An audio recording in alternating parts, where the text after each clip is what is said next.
If you want news and rumors that appeal, welcome to the Dusty Wheel. Hey, welcome back to the Dusty Wheel.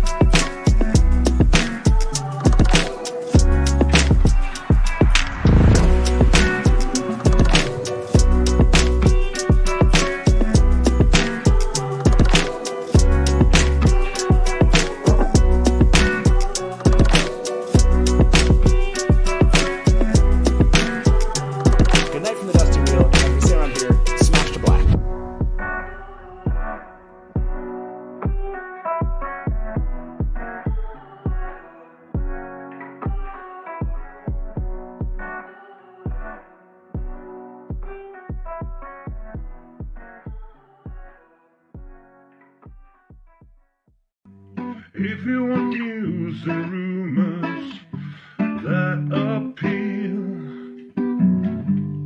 welcome to the Dusty Wheel. Hey, welcome back to the Dusty Wheel.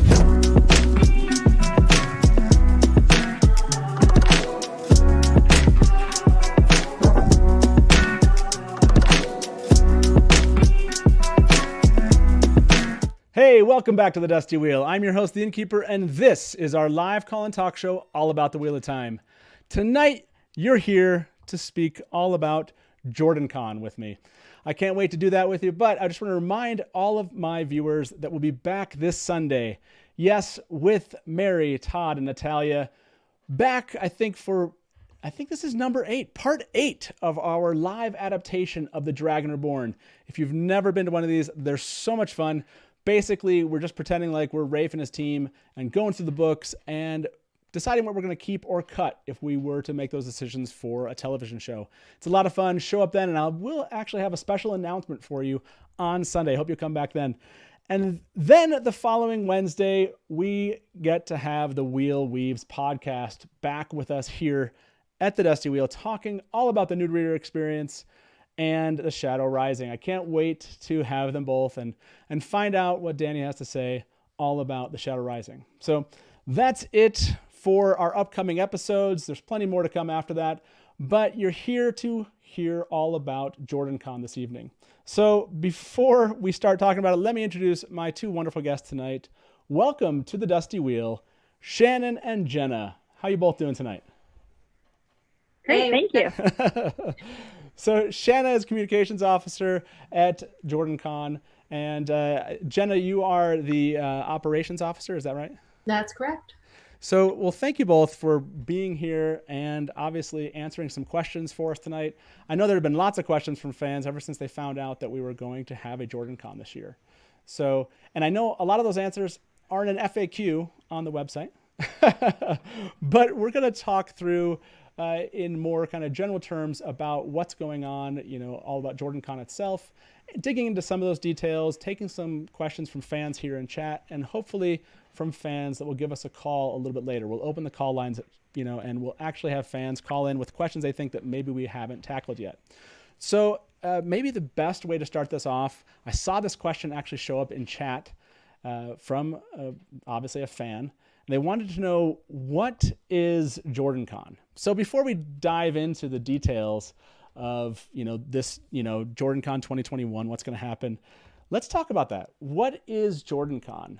And maybe I can go to you, Jenna, first. Like, when people ask you, what is JordanCon, what's your reply?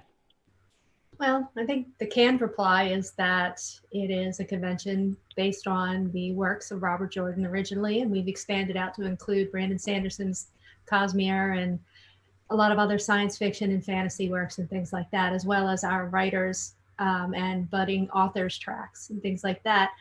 But the real answer is it's a family reunion.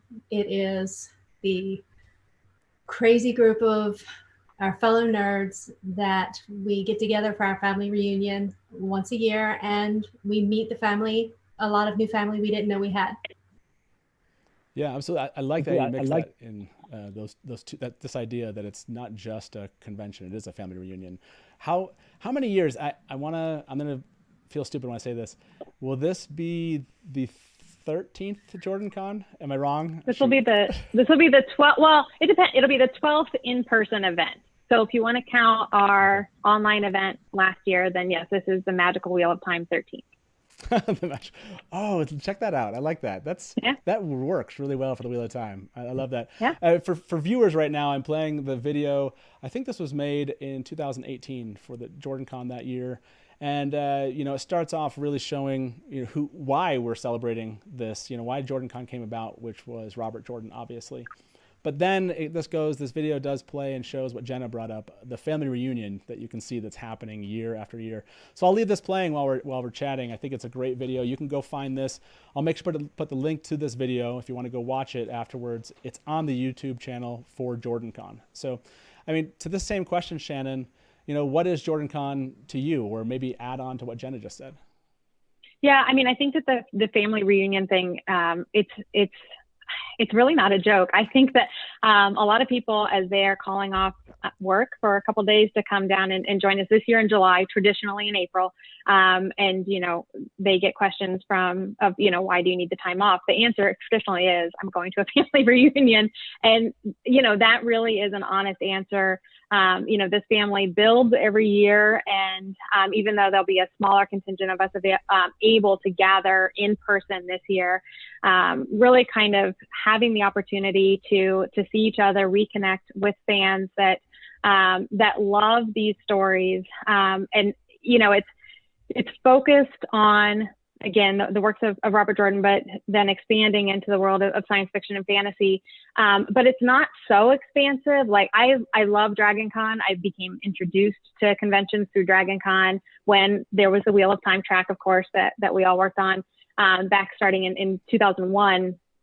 And it's amazing. DragonCon's amazing. Lots of conventions are unique and, fantastic. This convention is focused on the Wheel of Time community, and there's just something special about this group, and I think that the people in chat are a testament to that, right? We want to talk to each other all the time, not just about the books, but about each other and about our communities and supporting each other through a lot of different methods. And this is one of the few ones where we get get together in person every year, and that's what makes it special. Yeah, absolutely. And as this video is playing through, you can see JordanCon 1, 2, 3, 4. It did start out that way, right? This idea of obviously a focus on the Wheel of Time. And I've actually loved how it's expanded. Jenna, you brought up the writer's track. My daughter came to JordanCon one time, and we did a pitch. We did I think it was like a minute-long pitch. I can't remember what it was. But basically, we got to pitch a book idea to editors, like professional editors in the field. And it was really fun, and we had a blast writing it up. It was a book we wanted to write together, and it was really cool to actually get have this kind of really intimate setting. Right, there was probably like 30 or people in the room, if and get real from an author. I think there was an author and 3 editors on the panel, and it was awesome. So the writer's track, to me, I'm glad that it's still sticking around this year. Because that is, I think, one of what were the most interesting additions to what JordanCon has become over the years. Do you have a favorite part? While we're talking about what is JordanCon, Jenna, what's your favorite aspect of it? If you had to distill it down to one thing. That's almost impossible. I know, that's my point. How do you feel? What started out as 2.5 days and now has spread to about 5 at this point, considering how many hotel rooms we sell on Wednesday nights now. It's the experience. It's the feelings.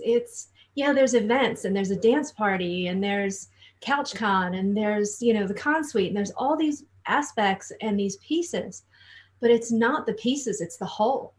It's everything you feel from the moment you walk in the front doors of the lobby, and you're greeted so effusively and so warmly and just genuine. We don't all get along with everybody, but you don't really feel that, and you don't see it. You are welcomed home. Yeah. It is a homecoming every year. Well, I love how probably my favorite part. Yeah, well, you said that it expanded to 5 days, right? Like this is something that people want to show up on Wednesdays and leave on Mondays for, and that is not how it necessarily began, but that's certainly what it's become at this point. So I Unofficially, love that I'll clarify that the programming part of this starts on Friday afternoon and goes until Sunday early afternoon. So don't feel like if you're not there on Wednesday that you're missing out. I think that all of us try to savor every moment we can. And if any of us are going to be there on Wednesday, then all of us want to be there on Wednesday, but that's not required. No. If you show up on Wednesday, there's a really good chance we're going to put you to work. There you go. I like how you twisted that around. That's an important piece. If you show up on Wednesday, just count on working, which I think is still it's a great part. A lot of people have gone to JordanCon over the years have become volunteers because it is not only just their family, but working with their family and being part of this experience. So I saw Jason point this out in chat. He said, sounds like I should have come down on Wednesday night. Yeah, if you want to get to work, I think that's, I'm sure you'd obviously reach out to those coordinating JordanCon to make sure that you can jump into that. But yeah, I love, mine is my favorite thing, and maybe I'll wait on mine. That's right. I'll wait on mine because we're going to have a little section at the end of this called Best Kept Secrets, and I'll save my favorite thing until then. And why don't we jump through? A lot of people are kind of wondering what questions we're going to get to tonight. Let's do that. Let's jump into 2021. Let's talk about 2021 because obviously there's changes, right? This is a convention that happens in Atlanta once a year, and it typically happens in April, but that's obviously not happening this time. It's in July. So maybe I can go to you, Shannon, about this. What changes should fans expect from this year as compared to other years? So we're really thrilled that the team has been able to pull together an event that we can have in 2021 and do it safely. And really that is our top priority. We want to make sure that everybody's safe, and Jenna and her team, lead safety and actually lead volunteers. So she might be busy after tonight, but to do that, we were able to push back our dates into July, and we recognize that there are some traditional parts of JordanCon that we won't be able to do this year that are, traditionally maybe more interactive. So, for example, we won't be having the dance party. We won't be having karaoke and singing. Some of our events will be moving outside. We will be having almost all of the programming tracks. So in addition to writers, we will have, of course, the Wheel of Time track and the sci-fi track, fantasy track, the workshops track, and Sanderson, of course, which is one of my favorites. We won't, though, be having the art and artists track, which is a little bit more interactive. And so that won't be happening this year. We also won't be having our annual poker tournament. And other kind of, I think speed friending is probably not happening this year. Maybe we're trying to work on a different version of that. But any event that is pretty interactive and social and, kind of just more about having direct contact with each other, we won't be able to do that this year. We're trying to come up with creative solutions on how to enable as many participants to join as possible. So we're working on for the marquee events. Everybody loves the costume contest. We're planning to have the costume contest again this year. We recognize that only so many people are going to be able to join in each track room. And so hopefully we'll be able to stream to overflow areas into the other track rooms. And, so if you're not in the room, you're just right next door watching it. And we're also looking at better utilizing the outdoor space. And so recognizing that it's July in Atlanta, so be prepared for that. But if the weather cooperates as much as we can expect it to, and it's not a typhoon or some other real extreme weather, then we want to enable people to gather outside as well. And as we're looking at the programming, there's a lot of work that's going on behind the scenes to make sure that it's safe. That's great. I like that you brought up the weather aspect. It's going to be a little bit warmer than maybe we were used to in April, but that's just the case of the situation. But at least we won't need our allergy medicine. There you go. Now, you did mention that there's a costume contest, which is great. I didn't realize that they were still doing the costume contest, so that's awesome. I know I saw a comment. I do love the poker tournament. but like we said, there's a couple changes this year, and what that'll give me is just more time to focus on talking with friends and family, if you will, here at JordanCon, versus necessarily being at a poker table for a couple hours. Like we said, for those who are watching, there are a few changes to the schedule and what we're going to be able to do, but programming's still happening. We don't have any details. Is that correct? Are there any details about programming itself, as far as how many tracks, or I think you had mentioned to me before, they're going to be staggering those. Is that correct? Yes. Yep. So between the tracks that are happening, they will be alternating off and on. So each track will have programming available for one panel session, and then they will be dark for a panel session and then back on. And that will enable us time to go in and sanitize the room, clean some of the high touch areas, and make sure that we're preparing the room for the next group of people. There's also going to be obviously limitations on the number of people allowed in each room. And so social distancing, and again, this is really in Jenna's wheelhouse, and they're planning for it. So other than, the consuite, again, will be not available. Consuite, karaoke, dance party, poker tournament, Blade Master tournament, I forgot to mention, in speed funding. Those aren't happening, but we're trying to have, programming in all the other tracks. Yeah. One of the other changes with programming is we will be having the gaming room. And I know that's very popular, but the hours are going to be limited this year. Gotcha. Okay. I believe 9:00 is the PM is the cutoff for gaming room this year. And we're also going to have to limit the number of people in it. It's going to be tricky. We're used to all huddling around one table and playing Battlestar Galactica with 9 people shouting at each other and laughing and plotting, and that's just not something that's going to work the same way this year. So we're making accommodations, but we still want to offer that same experience. Okay. Yeah. With the other amendment, real quick on the gaming, is bring your own games, because we're not going to, have games that everybody can share and touch. And so please bring your own games that you want to play with friends. Yeah, that's really helpful for those that I know that are planning on going. I'm kind of curious, for people that are here watching this over on YouTube in live chat, how many of you are going to JordanCon this year? If you want to give a thumbs up, I guess you don't have to tell us if you don't want to, but if you are going and you're okay with that, I'd love to see who here is with us that is planning on it. Now, one of our viewers, Penny, asked, do they still need volunteers or people to do panels? So do you know if guest panelists and or volunteers are something that they're still figuring out right now? So that's actually 2 questions. Yes, those 2 questions. So volunteers, general volunteers, yes, yes, yes. Okay. And in case you missed it, yes.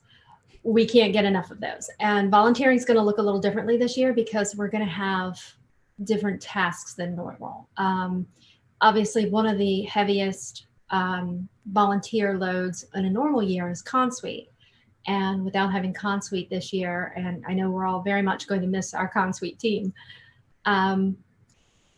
you would think that without that our volunteer needs are going to be less. That's not true, because we're going to have to shift that workload to other areas. And a lot of that is focused on the safety precautions that we're putting in place.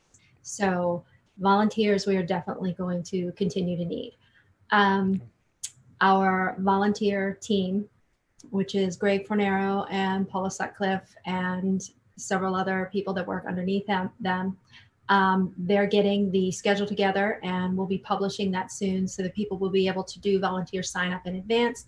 They'll know what tasks are needed. They'll know what, they'll be able to see what is available, what they would like to do, what timeframes work for their convention experience, that kind of thing, and sign up for those in advance so that we can plan to offer everything that we want to offer. We need manpower to do that. So that's going to be very important. The other part of that question was guest panelists. That's a programming issue, so to speak. That's programming's territory. They were very pleased with the amount of guests that we reached out to, and they said, yes, yes, yes, we definitely want to come. We want to come back, that kind of thing. So programming is working on putting that together, and I believe the guest application process is closed. And As far as fan panelists, I know we do that sometimes, but I will defer to programming on that and say if you have specific questions about that, you can check the FAQ. You can post in the JordanCon groups, or you can reach out to programming at JordanCon and talk to them directly. Yeah, thank you for answering both those questions. That's great. As far as if someone is interested, they just heard what you had to say and they want to become a volunteer, what's the best way for them to reach out to do so?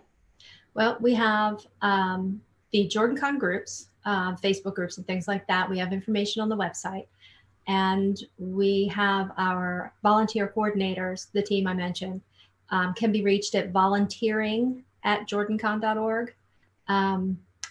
Information as far as when the sign-up schedule and things like that, as well as all of the perks and the benefits of volunteering, you'll start seeing those posted in our Facebook groups and things like that very soon, because the convention is next month.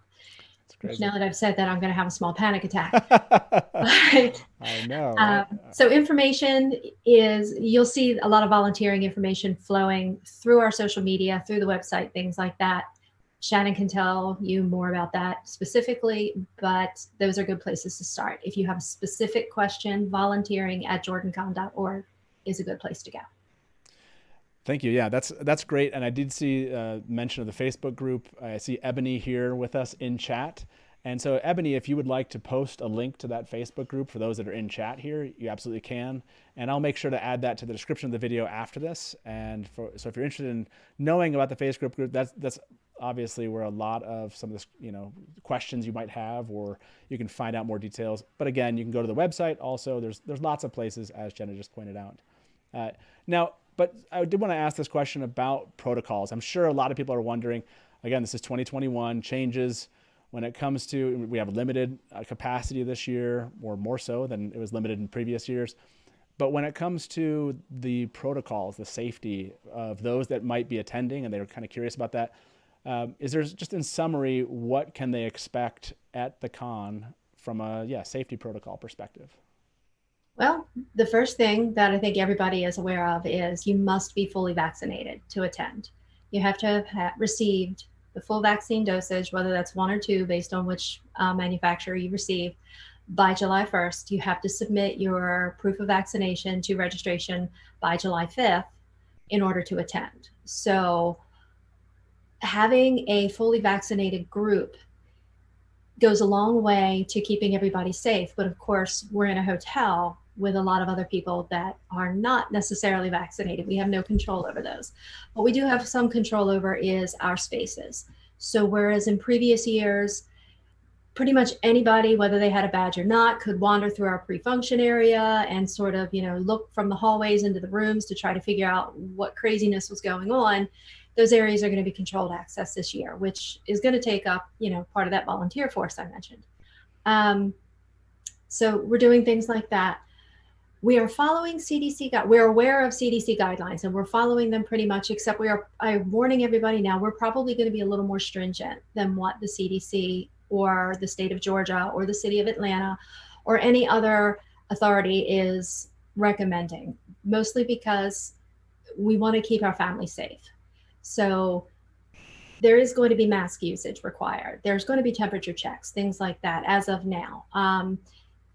We have hesitated to publish specific safety protocols because this is an ever-evolving situation. Sure. So we're keeping an eye on things. We're planning for the maximum amount of security. And if, as things go, we feel that there are things that we can relax, it's easier to pull back than to put new things in place at the last minute. So those are the kinds of things you should be expecting. In addition to needing your badge to get into our spaces, you're going to have to get a temperature check, and you'll have a special wristband for each day and things like that. So just bear with us. The social distancing and things like that, the limited capacities in the track rooms, all of these things are a pain for all of us, but it's to keep everybody safe. So we ask that you extend to us your patience and your grace and just work with us.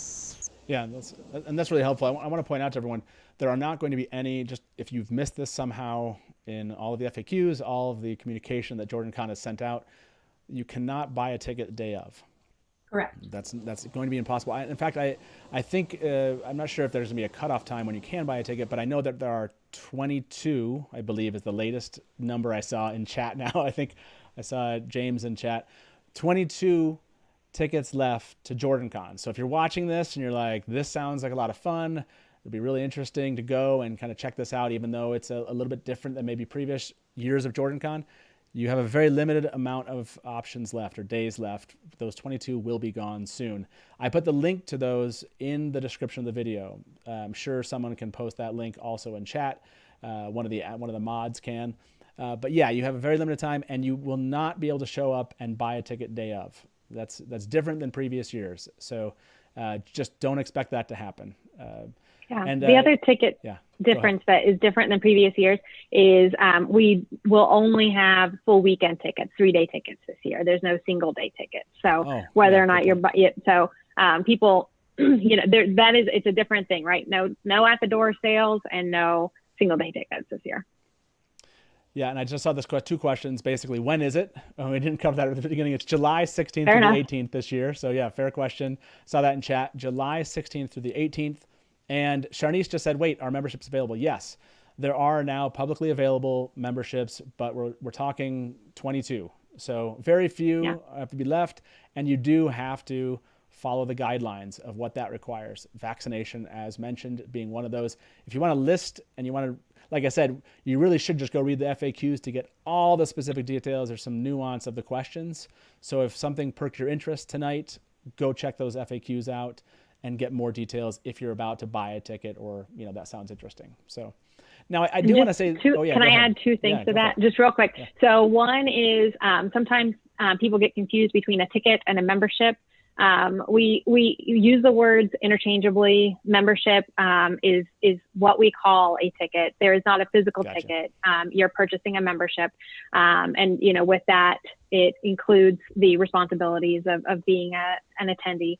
And so those words are interchangeable. And the other thing is on the FAQ, it does have a ton of information, but we're sure that we haven't covered everything. And in fact, we've gotten 78, I think, questions so far into at the very bottom of the FAQ, there is a submit a new question form. And so if you figure out what we have forgotten, then you can submit your own question and we'll try to get that answered to you either via email or in the FAQ. So we definitely have been getting lots of questions and appreciate people following that process to help us keep that organized and get it to, either the operations team, if it's a safety question, or, my team, if it's a communications question, or to the finance team, if it's something about shirts or, registration, or to the programming team, if it's, a panel idea or a question about, the game room, et cetera, or a mix of us to answer the more complicated questions, which is definitely what we've been focused on for the last couple of months. Yeah, for sure. And I'm sure there's still news to come out. There's still things that are being situated right now, like we talked about, programming being one of them. So yeah, just obviously keep following JordanCon across social media so you can get the latest details. But I want to remind everybody, if you are here watching this live, please do like the video, because other fans will see that. That's just how the algorithm works here on YouTube. The more likes it has, the more people they'll be shown this video, and they'll be able to come over and learn more about JordanCon and get some of the answers to their questions. So, and if this is the first time you're here watching us do live Wheel of Time show here at the Dusty Wheel, please do subscribe. We'd love to have you with us here at the Dusty Wheel. Now, I want to jump to this next question because there are really good reasons that this is going to be a blast, just like every year. And one of those is special guests. Now, Shannan, do you want to tell everybody who the guests are this year at JordanCon 2021? Sure. Our marquee guest that we're so excited about, our author guest of honor, is Marie Brennan. And we're so excited to have her. It's funny, not only am I a fan, my mom is a huge fan. And I told her that Marie Brennan was coming this year. And I was so excited that Marie was able to make this work with her schedule and graciously adjust to come in July. And when I told this to my mother, she couldn't place the name. And she's like, I don't know what we're talking about. And she's like, oh, Lady Trent. And I was like, yes. So her first person books that are in the voice of Memoirs of Lady Trent, that is who we're talking about. If you've read Natural History of Dragons or any of her other great work, Marie Brennan is our author guest of honor this year. And we're so excited to have her. So she'll be there for for the weekend in July. Awesome. Yeah, is there anyone else that is as a guest that will be showing up here at JordanCon for the 2021? Yeah, sure. So traditionally we have an artist guest of honor as well. But unfortunately, the rescheduling has not allowed us to have an artist guest of honor for this year, and so we won't have a guest of honor there. But we do have a ton of attending professionals. So that is artists and vendors that provide their works, but also authors, editors, as you mentioned. We have great support from Team Jordan. So Harriet Rigney will be there. Maria will be there. Team Jordan is, honestly, they are a big reason why this does feel like family, because they have welcomed us into the fandom, and they create a lot of the energy and warmth of this community. And so it's wonderful to have them every year. And I'm so excited that the Maria Simmons and Harriet McDougall-Rigney can come this year. And also, of course, Team Sanderson. So Brandon Sanderson will be joining us again this year. We're all, of course, huge fans and can't wait to have him. And so we're working right now to confirm what events that he will be able to join us for this year. But he will be there for the weekend. And so it's a great slate of guests. And it would take me too long to name everyone, but stay tuned to the website and all of our communication channels to hear more. Yeah, it's great. Obviously, that's one of the, at least for me as a fan, it's always one of the biggest appeals, is just that Harriet, Maria, and Alan, are just such great people and engaging and love to talk about the Wheel of Time. Obviously, I know we've expanded to the Cosmere and Brandon and such, but talking with Team Jordan and just hearing some of the stories that Harriet has and Maria have, and just like Alan, about working with Alan and Amy. I didn't mention them by name, but but definitely they are part of that. Okay. Actually, Alan and Amy, Jenna, correct me if I'm wrong, I don't believe that they're able to attend this year, partially because of the COVID restrictions. So we won't be able to see them this summer, which is very disappointing, but definitely they're a big part of the community. Well, yeah, much love to the Ranchucks. Yeah, you'll be missed, but hopefully that will change next year. But I love that Harriet and Maria were there. Yeah, it's great also that Brandon will be there too. So yeah, it's still, and like you said, so many other guests that will also be there. So yeah, I'm really looking forward to that aspect, as always, of JordanCon. It's just, and honestly, it's the fact that it's not a room full of 1,000 people. I don't know if you've ever been to, some signings, whether or not it's Brandon or anyone. It's you just don't have a lot of time to say hi, and it's really nice about JordanCon is you have a moment, typically a little bit longer than you might elsewhere. So yeah, it's really great. I think at least that's what I love about it.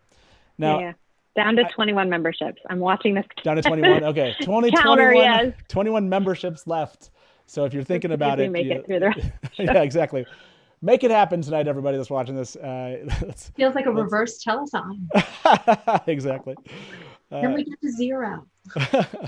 Now, I this question has come up a lot, and so I think I don't know how much of an answer we have, but I'm sure a lot of the fans that can't attend, either because limitations on memberships, they just, whether or not it's the, what's going on with COVID, all these other things. So is there going to be an online component to this convention where fans can kind of engage that can't be there in person?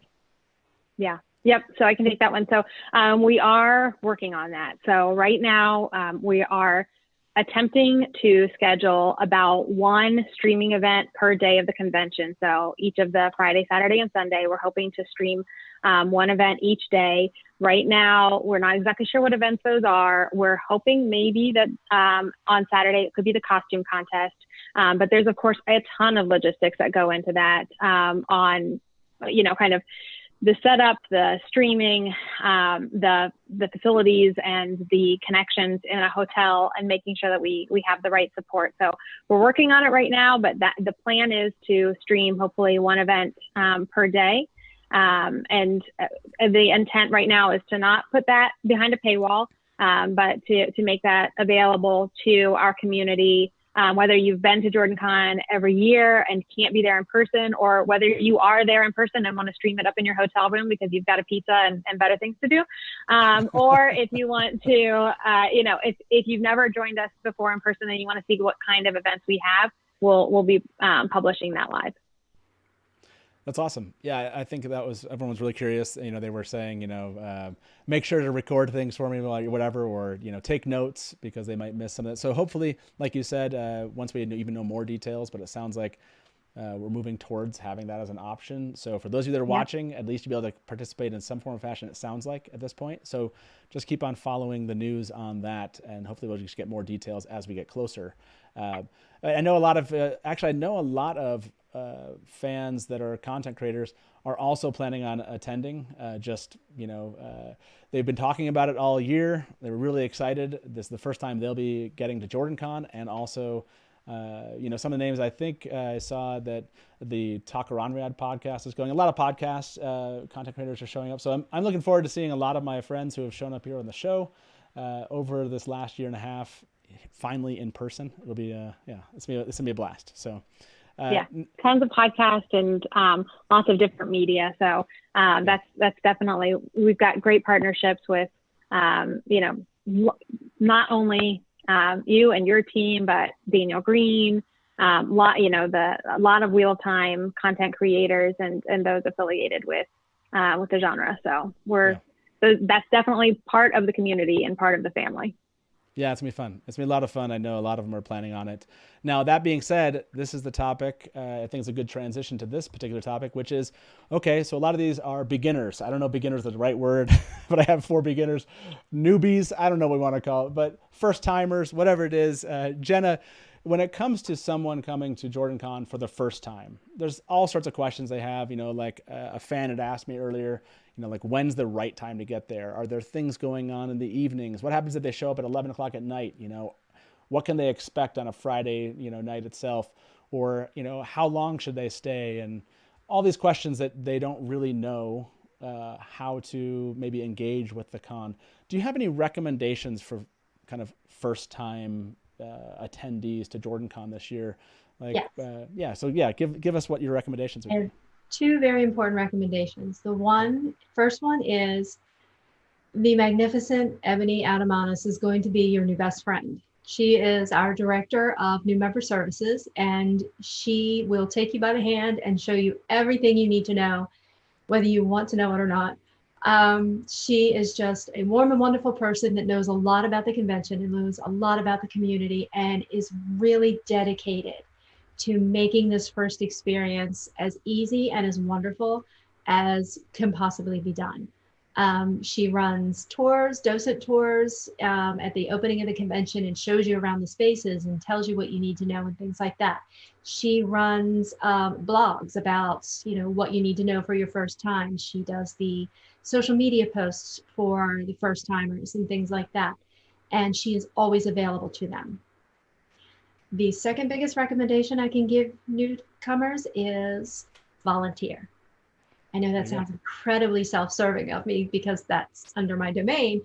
However, the number of people that will tell you, I didn't know anybody, I got there, I signed up to volunteer, and I met all these wonderful people, it really is a good icebreaker because you show up into a room or a space and you say, I'm here to help. What do you need me to do? And you will immediately meet the people that are in charge of that space, and they're going to introduce you to the other people working with you, and then you're going to meet the con goers that are in that space, and it's a ripple effect, and suddenly you know a whole pool of people that you didn't know 5 minutes ago. So that's the 2 biggest pieces of advice I can give newcomers is make sure you meet Ebony, and if at all possible, volunteer. I'll throw out a third piece that I just kind of mentioned earlier today in a Facebook post that Ebony had posted, which is be open to new experiences. I know stepping outside comfort zones can be very difficult, especially if you're an introvert, but I'm an introvert, so I'm managed. I'm not saying everybody can, but you'd be surprised how many of our introverts actually come out of their shell at JordanCon because it is a safe place to do so. But be open to new experiences. Be open to joining a conversation that you might not normally have jumped into. Check out new things, meet new people, just put yourself out there a little bit to the most that you're capable. Definitely take time to recharge and do what you need to do to be comfortable and things like that. But try to experience the convention as much as you can. That's the three main things I would tell newcomers. Yeah, that's great advice. And I'm seeing lots of people already communicate with Ebony in chat right here. Like, oh, Ebony, yeah. That is great advice, because I think even the first time I showed up, it was JordanCon. It was the first JordanCon. I didn't know anyone. I think I had spoken to people in the community for a couple years by then, but I didn't know anyone beyond other Theorylanders who were attending at the same time with me. And yeah, a lot of it was just tapping someone on the shoulder or just saying hi. Mm-hmm. And as soon as you did that, or other people coming up to me and saying hi, yeah, you were welcomed in, right? And so it's that first communication that maybe was the hardest for me. But once you do that, yeah, you'll have so many friends immediately kind of pointing you in the right direction. And you'll start to figure out some things that maybe interest you more than other things. But like Jenna said, yeah, be open to new opportunities, new experiences. Is there something you would add to this, Shannan? Is there anything else? I don't know if it's traditions or things that people just might not understand after more than a decade of stuff, experiences others have had and they're bringing to JordanCon. Yeah, I mean, I think it's going to be a little different this year, but I would say maybe JordanCon is a marathon, not a sprint. So, there's a lot going on all times of day. There's, multiple panels happening. There's all kinds of people in costume and, just having all kinds of, these experiences or volunteering, going into, the dealer hall and what, just there's a ton to do and it can be overwhelming. So, I think I've learned from some of my good friends, including our director on Facebook right now, Valerie, that it is important to take breaks. And I think that the weekend can get overwhelming if you don't schedule a little bit of downtime, and stay healthy. Actually, Jenna, I feel like this was 8 years ago that you brought hand sanitizer for everybody that said avoid con crud. And I still have one because it was one of my favorite mementos before we even really knew each other. And staying healthy is so important. And so of course, sanitize your hands, of course, wash your hands as much as you can, try to get sleep. Jen Liang, our illustrious chair I can't remember what she says, however many, like at least one meal a day, or maybe it's 3 meals a day, 1 shower a day, 8 hours of sleep, which seems excessive. Do you remember what it is, Jenna? 3, 2, 1. 3 hours of sleep minimum, 2 meals a day, 1 shower. Okay. I would bump that up. I would say 5 hours of sleep. Yeah. I like that. So, I think she throws the shower in there. That's important. It's important. It is. Courtesy. It is. Courtesy. It is. Yeah. But I think that, staying healthy, especially as we're all going to be traveling and that really wears on your immune system, staying hydrated, granted that's coming from me, that's a little self-serving as well because of my day job, but, making sure to drink water, not just soda or, adult beverages. I think that that's really key, especially in July in July in Atlanta. And so stay healthy, do what you can to make sure that you're at your best, and the rest, you can't help but have fun. So don't worry about it. You can't do it all, and we'll be here next year. Wait, I'm sorry. Did you say there's adult beverages at JordanCon? I have heard there are adult beverages. Rumor. Okay. Yes, I have heard. That is true. Yes, I like that. That's a good plug too. So, okay, that being said, now if you were watching this and you've never heard of JordanCon before, now you know who you can reach out to, where you can reach out for more information about that novice experience. I don't know why I said for beginners. I'm feeling kind of embarrassed now that I didn't say for novices, but whatever. So the fact is there are so many people willing to help. And as Jenna said, one of the best ways to jump in is to volunteer And what a time to, be part of that volunteer effort would be this year. With all of the kind of additional maybe changes, some restrictions, we definitely need the help. And what a great way to, get to know and have new friends as you walk away from JordanCon 2021. So now I do want to throw this in there, though I think this adds to our discussion. And for those of you that are watching this, we're going to open the phone lines here shortly. You can give us a call, ask any question you think we didn't cover, that we not have an answer that's going to suffice for you, but you can absolutely give us a call here. Actually, I'll throw that up here while I move on to this next topic. The phone number to get a hold of us is 1313-TALK-WATT. That's 1313-825-5968. If you have a question, like I said, just go ahead and queue. We'll weave you into our conversation as we finish talking about just a couple more topics here for the evening. And one of those is one I'm excited about talking, which is best kept secrets, right? So I know Ebony will, help our novice, attendees get to know the con and direct them in the right way. But there also is a lot of, experience and tradition that comes along with JordanCon. So when it comes to best kept secrets, I will answer mine first so I can give you both plenty of time to kind of think this question through. One of the best kept secrets I think exists at JordanCon is Thursday night. And what I mean by Thursday night is I like to arrive then, and I feel like we have the craziest Wheel of Time conversations at about 1 o'clock in the morning, I guess Friday morning, if you will. Before the convention begins, I've sat up, I don't know, until 3 o'clock in the morning on Fridays talking about just theories. And maybe it's just me, but you can find me if you would like to be part of that conversation in the lobby, and we'll be talking about Wheel of Time. And it's one of the nights where it's just easiest for me to stay up and just so late, and as we prepare for the convention itself. So I think it has the best kept secret because it's one of those memories that I have, and I have friends that do that and friends from those moments, and have had them for almost a decade because of that. So that's my best kept secret. Let me go to you, Jenna. Is there a best kept secret that we haven't talked about tonight where you'd say for any kind of novice coming in, you're going to give them a little hint like, watch out for this or do this? It's funny that you say Thursday night because I was going to say Sunday night. Yeah. In previous years, Sunday night, we were able to keep the game room open late, beyond convention hours. It's kind of unofficial, that kind of thing, even though it is still in our space. And it's just a gathering point where everybody just goes in and hangs out and chats or plays games and just winds down and talks about the weekend and talks about how, excited they are for next year's convention, and things like that. And it's that cool down period. It's, the people that do have the luxury of staying and not heading out until Monday morning. It's just a nice, quiet version, smaller version of our community. And it's just really a great feeling, just walking into the game room and looking around, and we're all tired, but we're all so darn happy still. Yeah, the Sunday. I agree. The Sunday is the opposite side of that, but yeah, that's a great one.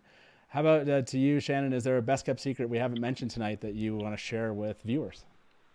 I guess I would say all of the staff members, whether they are part of the operations team or one of the volunteers, somebody that their work focuses on the actual event, or if they're part of the communications team or finance team, where a ton of our work happens really the rest of the year. Hopefully we've prepared and gotten all the information out and organized and, and distributed in advance.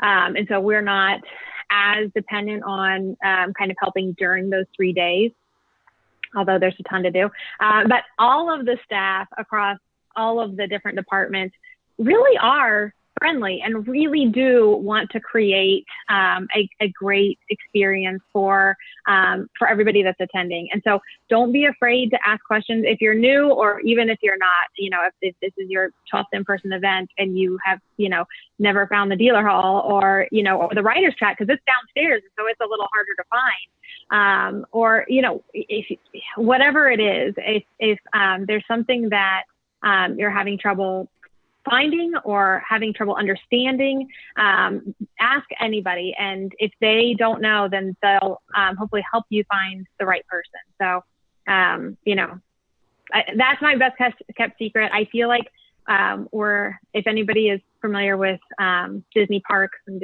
Walt Disney World, that's one of my favorite places to visit. And, it's kind of the same atmosphere. We want you to have a magical time. So let us help you.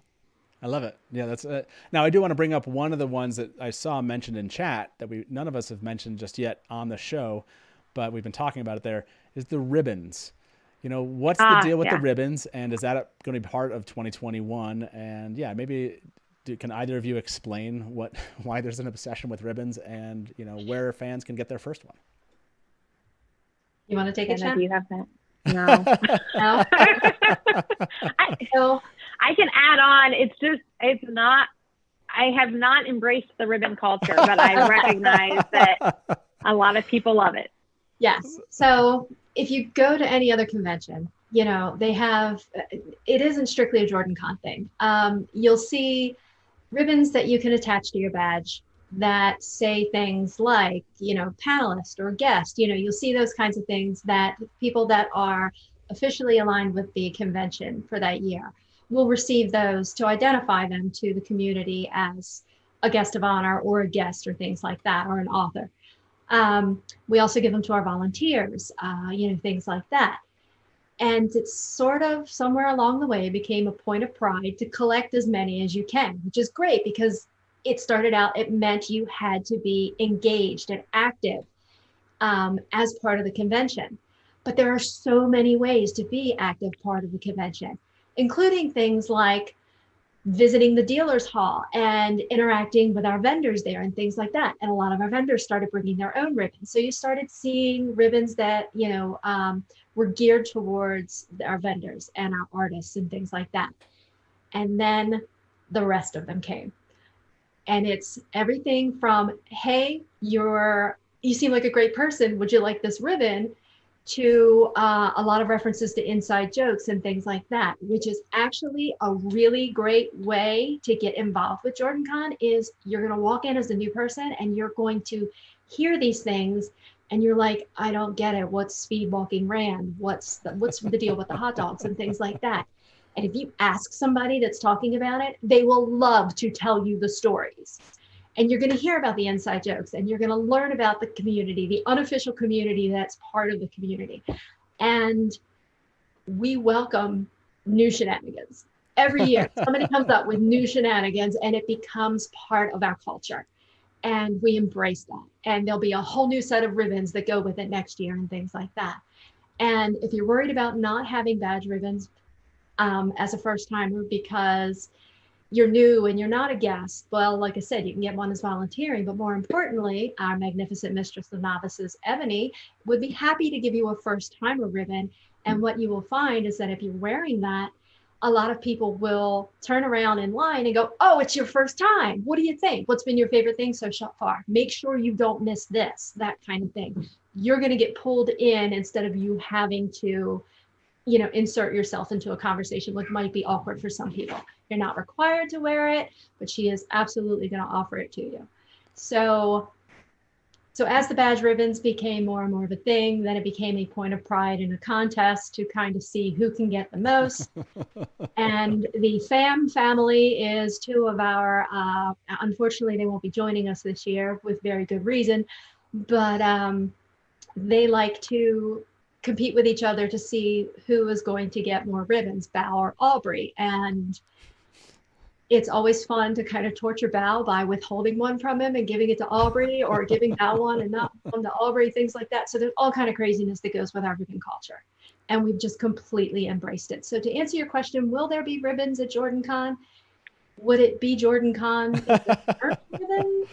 Well, there you go. There will be badge ribbons. That's a great explanation. And there are even ribbons that you can't get if you have other ribbons. That's how this plays out. So you sometimes it's not great to show all of your ribbons until you've collected other ones. Alignments, yeah. Yeah. So I do want to mention this. I saw Sally ask this in chat. One of the other best kept secrets, again, this deals with theories. And yes, it's one of my favorite.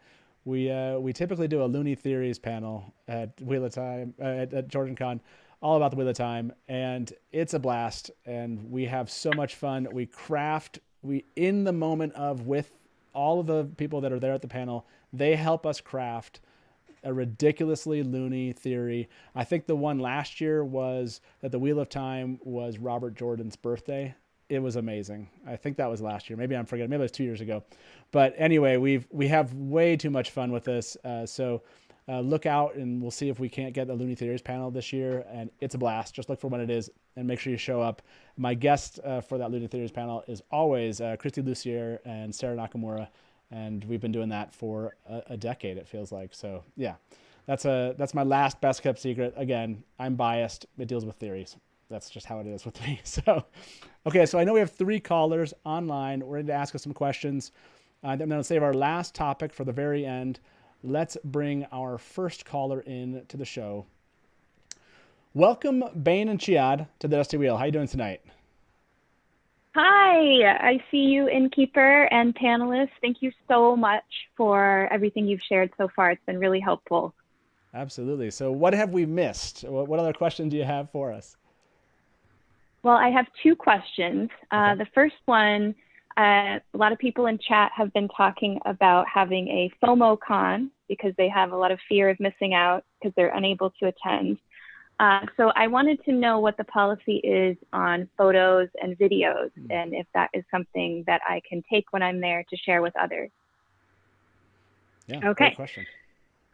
Yes.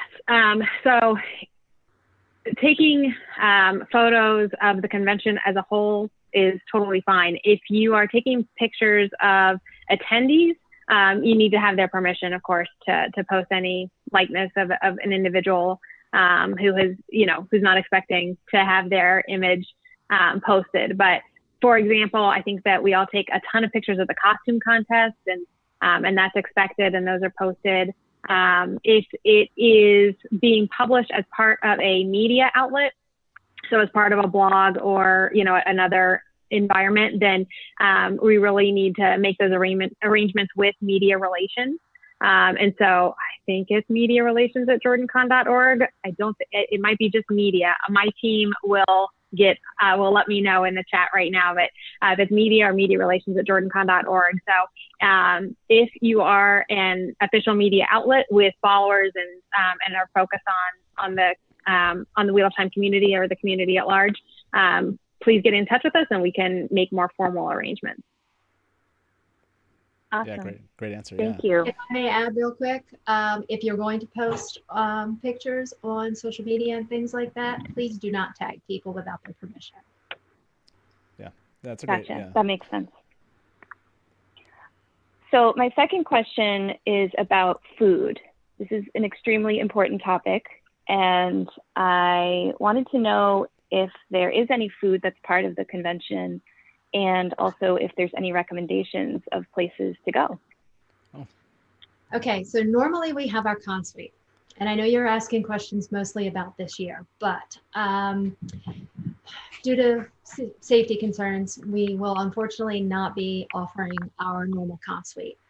It is our intent to offer some prepackaged snacks that should be available for as long as they last. There are restaurants on site at the hotel and things like that. There are some within walking distance, and there are plenty that are in the immediate area.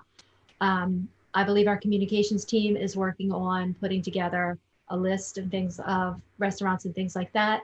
The hotel shuttle will take you to a lot of the places that are not quite walking distance, especially in the July heat and humidity. But there's options there for DoorDash and Grubhub and things like that. Things can be brought in. So we will try to provide you with that information at the convention. We know that, we're kind of renowned for our con suite. Our con suite team does an amazing job of feeding us actual meals all weekend, and we've all kind of come to rely on that and that kind of thing. It is definitely going to be missed this year. Not just the food, but the team and the atmosphere of con suite and that kind of thing. It's going to leave a hole that is not going to be easily filled. So we're looking forward to going back to that next year if everything allows for that to happen. But like I said, comms is going to be working on putting together a list of ways to eat during the weekend. Yeah. So we're working on a list, and it's actually something we traditionally publish on the Thursday before the event. And so we're updating it now with recognition that we're not just talking about places that you can go or places that deliver, but also food delivery services. And so that's coming together. Yes. So, but there's also Perimeter Mall is within walking distance, and there's a food court there, and there's several full service restaurants, including Maggiano's and I think Cheesecake Factory and several others. So there's definitely options within walking distance if you are an out of towner that's me. So who usually flies in, and then you can take the MARTA from the airport to the station near the hotel. And then as Jenna mentioned, there's a hotel shuttle that can pick you up there if you contact the hotel and bring you to the hotel. So you don't have to have your own vehicle. If you do, there's a slightly reduced rate for parking on site. But if you don't have your own vehicle, you can still get around and see a little bit of the area. And by the way, my team has confirmed it's media relations at JordanCon.org if you have questions and if you are a media outlet. That's great answers there. Ben, she had great questions. Was there anything else you had before we let you go? No, just I'm really excited. This is going to be my first JordanCon, and this, I've never been to Atlanta either, so I'm really looking forward to it, and I hope to meet some of the people from chat that I feel like I know really well at this point. Yeah, that's wonderful. Yeah, Great. we We're look forward happy to to meeting see you. Make sure you say hi to us when Yes. Yeah, I definitely will. Hey, well, thank you very much for Awesome. calling in, and we'll talk to you soon. No problem. Okay. All bye-bye. right. Thanks, everybody. Bye. Yeah, great questions. I'm seeing some questions about the name of the hotel. We didn't mention that. Do you have that off the top of your? I kind of know what the name is, but I don't want to sound stupid. So yeah, what's the name of the Ravinia. hotel? The It's the Ravinia, Perimeter Ravinia. Hold on, I got it. The Crown Plaza Atlanta Perimeter at Ravinia Hotel. That's why it's just a lot of words. But Crown with an E in the end. Crown Plaza Atlanta Perimeter at Ravinia. Yeah, and sorry, I was just going to say Ravinia. That's all I can remember in my head. So we have a couple more callers. Let's bring them in to the show. Our next caller is Dave. Dave, welcome to the Dusty Wheel. How you doing tonight? Oh, I'm doing fine. So, folks pointed out food options. Now, since I have a huge supply at my home, I think that probably I can bring quite a bit down to Atlanta. But I don't know. Well, obviously, flying will be out if I do bring food. Are you asking but if you would can you bring recommend? You're asking if you can bring food to the would hotel? Is that what you mean? Are you allowed to do that or not? Yeah, great question. You're allowed to bring in food for personal consumption. The food that is in the convention spaces is, if you're walking around carrying a drink or eating a snack or something like that, one, you're going to need to put your mask right back up once you're done doing that.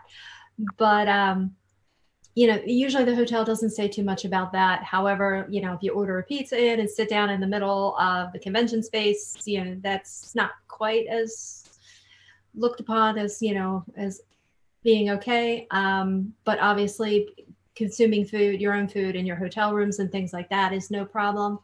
Does that answer your question? Is that what you were getting at? No. Like I said, I got quite a bit, so I can definitely bring my excess down there. This is just obviously non-perishable stuff, like chips and regular stuff like that. Plus, given the time frame, I definitely will bring a whole plethora of different fast food coupons just in case anyone wants to do that, because I get them ad infinitum down here in Arizona, so no doubt there will be options there.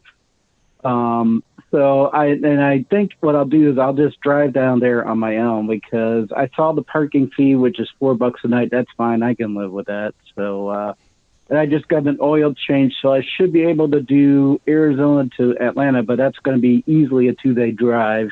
That's a big drive. That's a big drive, Dave. I drove from Virginia to Arizona. I think I did that almost in one night. So, Nice. but I was hauling butt when I was doing that. So, Well, Dave, thank you very much for calling in, man. I appreciate it. And yeah, it sounds like you'll be there. So yeah, definitely say hi. Yeah, I got the membership and all that. It's just planning the logistics now. So Sure. No, I appreciate that. And yet, like I said, as has been said, just reach out to someone at JordanCon if you have additional questions about this. Okay, man? no, and I got personal protective equipment. I got like N95s, and I don't know exactly how many I got, but definitely that's like face mask plus. So I don't know exactly how many I got, but at least I got a couple. So Sounds good. I appreciate it, Dave, and it sounds like we'll see you then. Okay. Good night. all right, cool. All right, bye. Bye-bye. Well, thank you very much, Dave and Ben and Chiad, for calling in. Our next caller is someone we know really well around here at the Dusty Wheel. Norm, how are you doing tonight? Great Innkeeper, as always, I raise my glass to you, good sir. Cheers. And, of course, lovely ladies of JordanCon, I raise my glass to you as well, ladies. And what's up to everybody in chat? What's up? Raise a glass. Cheers, Norm. So what's up, man? What's your question for Well, these wonderful here's my people? question. It's one of those impossible questions, so I hope that it can be answered. Because those of us who live on the Best Coast, aka, California, Arizona, and, all points north and stuff, it's kind of hard to get to Hotlanta and go out to JordanCon, even though I was planning on it before the year of hell. So is there any chance that you guys are going to, make JordanCon a travel experience so that you guys will maybe do the con 1 year out here in California, like say Ontario, hint, or, even San Diego or Pasadena or something, hint. So, you can, hang out with all of us over here on the Best Coast.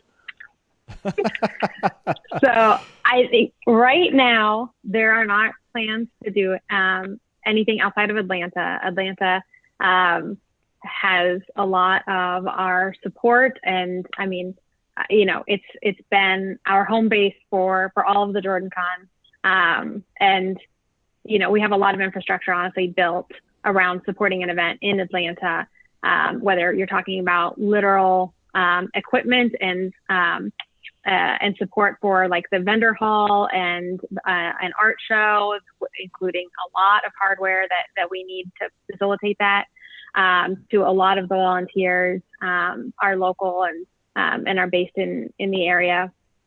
But I hear you. I think I travel out to California pretty frequently. I'll be there in less than 2 weeks. I think it's a great location, a great opportunity, and there's great fan support out there.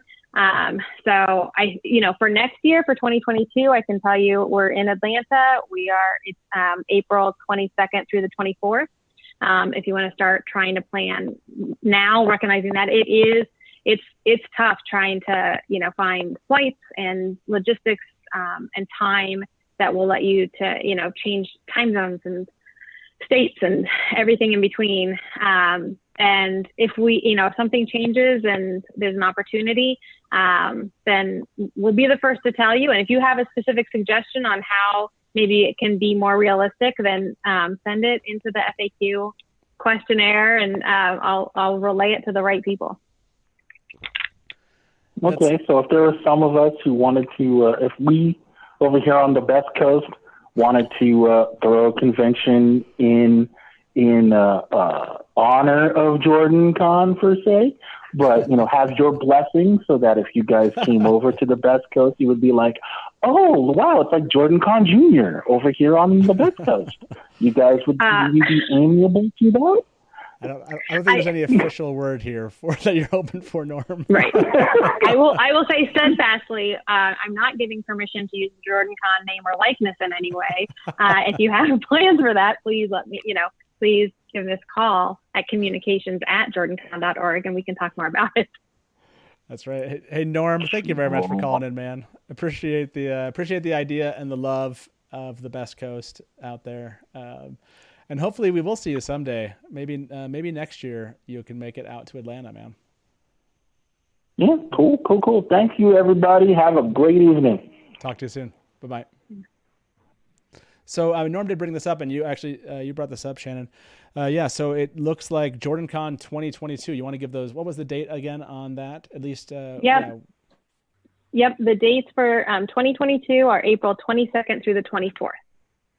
And so there you go, everybody. Request your time off now. Yeah, like get planning now. Now is the time to prep for that one if you can't make this one, or even if you can. That one I'm sure will be just as much fun as 2021 will be. So I just want to remind everybody, yeah, that date is coming up. Now, I know people are probably going to ask now, when can they buy a membership for that? There's no official date as far as I'm aware that you'll be able to buy that membership yet. That will probably be we sometime in the release future. Oh, okay, go ahead. Yeah, we release the memberships.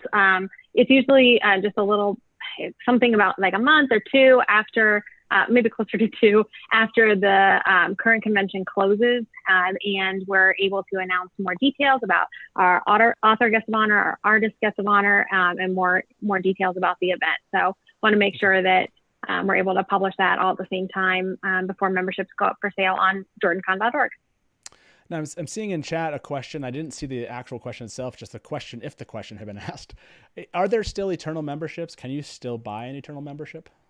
Yes, you can. Okay. Well, there you go.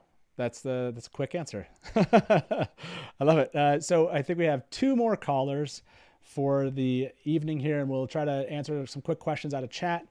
And then we will say goodnight here from the Dusty Wheel. Hopefully you've all enjoyed being with us, talking about JordanCon, getting excited for it coming up. I think there are 19 memberships left for this year. So you still have a chance, if this sounds interesting, to show up, or a diminishing chance. So make sure to go, if you hear this, go check it out. Again, the link is in the description of this video. Let me bring Jason to the show. Jason, welcome to the Dusty Wheel. How you doing tonight? Hey, good. Excellent. So my question is, this year, the con, probably there'll be a lot more first timers. Some people probably haven't read the books entirely. I guess my question is there any protocol currently, like a different color badge or any way that first time readers might identify themselves so I don't accidentally spoil something? Gotcha. What are those spoiler protocols, and or are there kind of badges that really identify someone? Like, so Jason knows not to walk up to them and maybe spoil anything for them. Yeah, it's not at the badge level.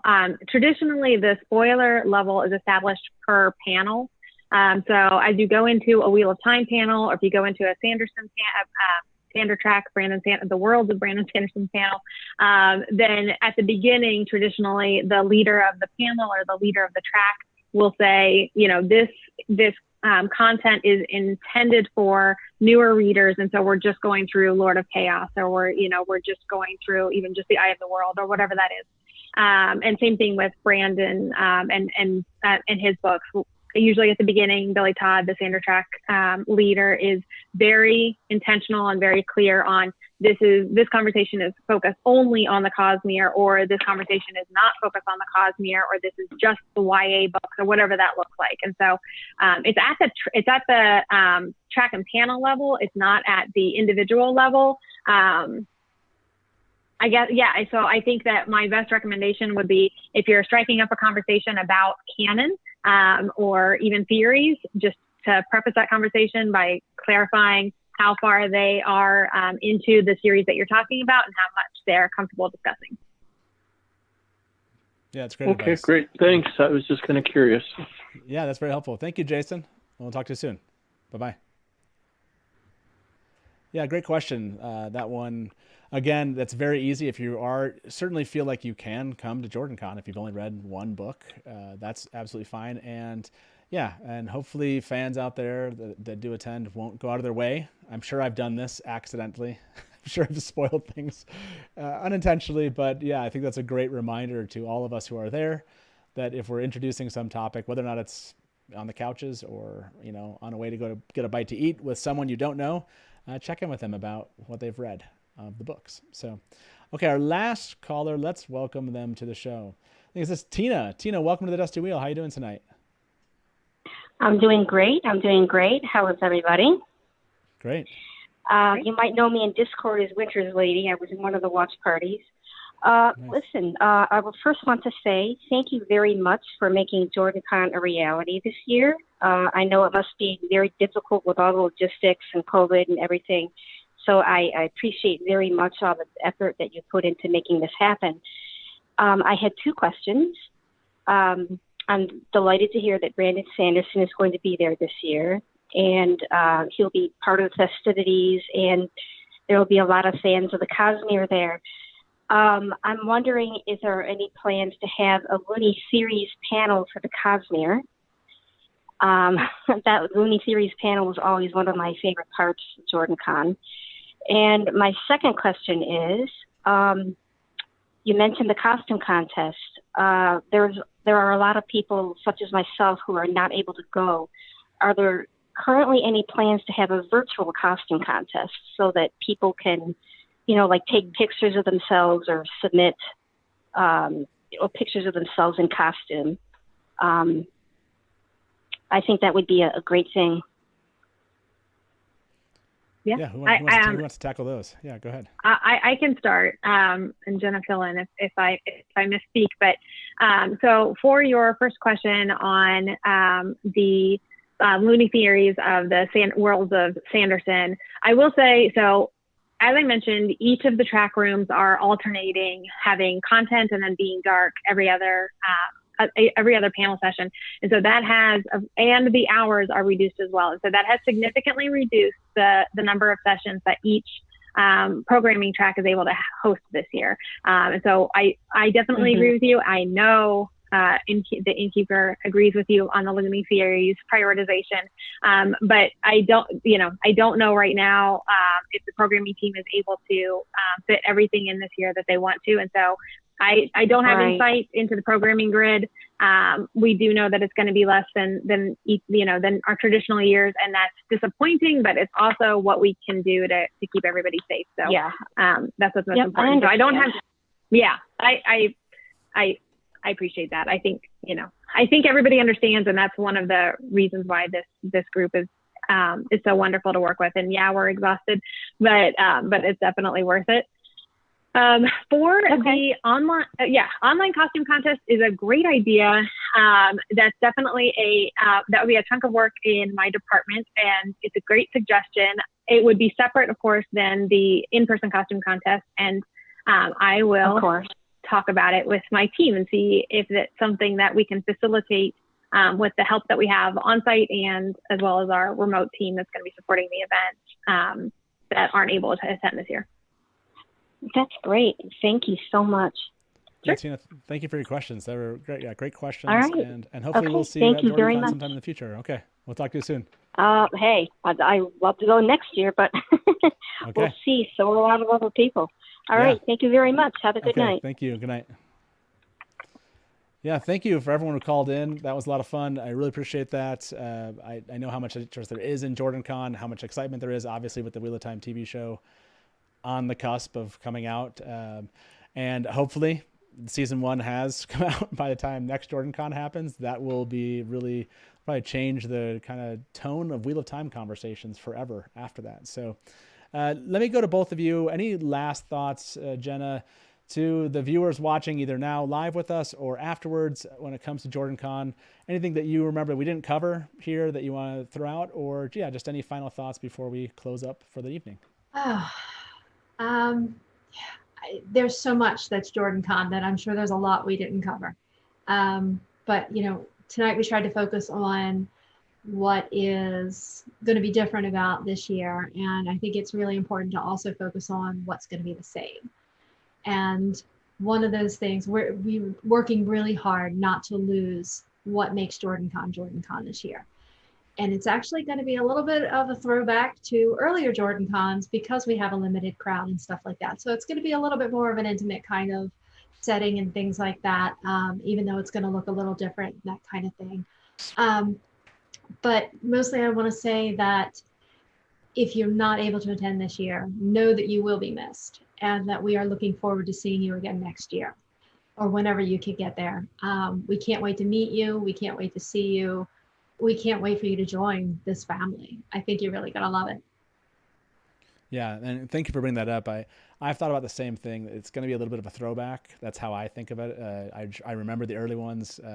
I just remember having conversations about Asmodean for 3 or 4 hours, standing in a hallway, or sitting on a couch somewhere. And that was what I thought of as JordanCon as part of that experience. So I anticipate lots of such moments and lots of fun discussions with fans. So it's a little bit of a throwback, but I don't think it's diminished in any way. So to you, Shannan, any final thoughts before we let these fine folks go this evening?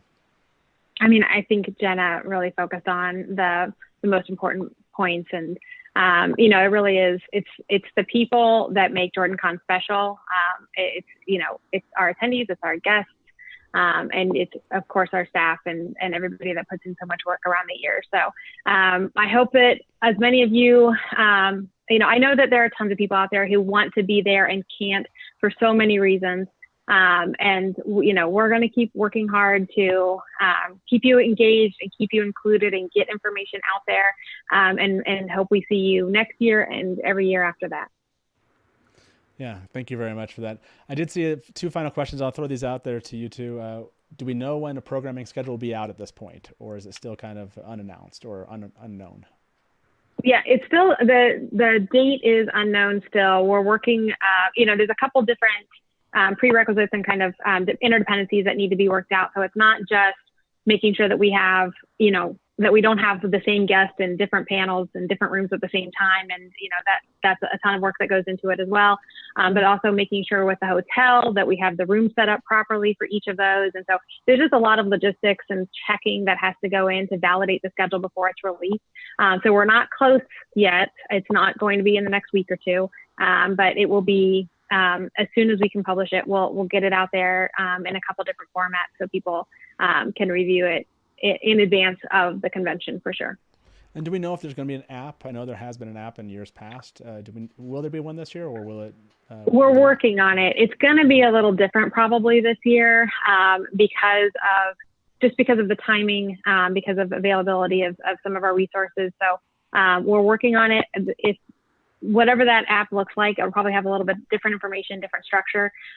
So the app is something that we want to happen, but providing information digitally is really our priority. So, for example, for the programming grid, we want to make sure that there is not just printouts of it available, but PDF files and Google calendars that can be downloaded and to offer and enable several different ways to engage with the information. And we are going to work a lot on signage this year, recognizing that things are going to be a little different and even locations might be a little different. And so there'll be increased signage around the event. Perfect. Thank you for answering those last minute questions there from chat.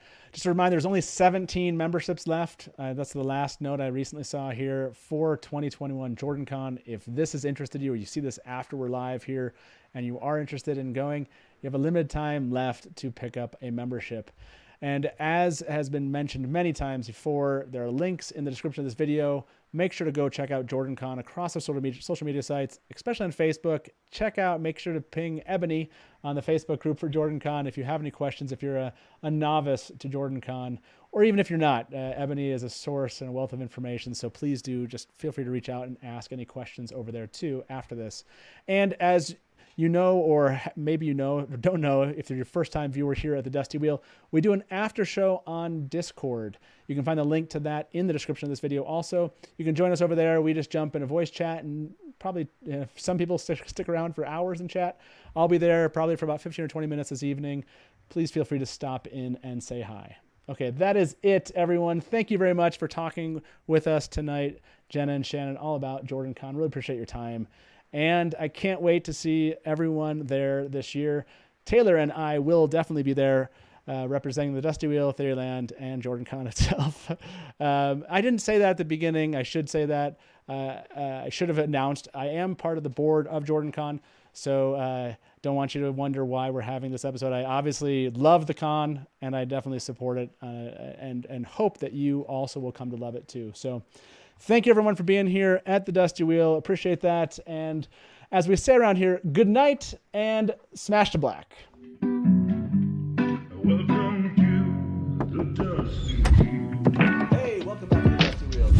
You went right to kill it. Look at you. You're all ready. You're just done. I mean, this is like this is really well. And now I'm like, great, my turn. And if you don't like that and you want to say, well, Robert Jordan could have made the two rivers all white. He could have, but he didn't. So Just complimented me on my dress, and as you can clearly see, I'm sad. not I see Lukumi as something along the lines of a Shida Haran analog. It does make sense why it outlasted the breaking. Yeah. See, this is why I have Therese in the show, because she's going to correct everything that. Hey everybody, welcome to the Dusty Wheel Show. What? Meme Off Challenge. Yay! Pair of like baby face mounted on like a huge body. So like all This of is a not sudden, just it's a like, wow. traditional fantasy, right? There are sci-fi And elements. just a for moment those that are ago, kind of interested. Rafe tweeted something. So let me get my guest in here with me. And probably, I would say, put in 70, 80% of the work. I got to be over the shoulder and be like, no,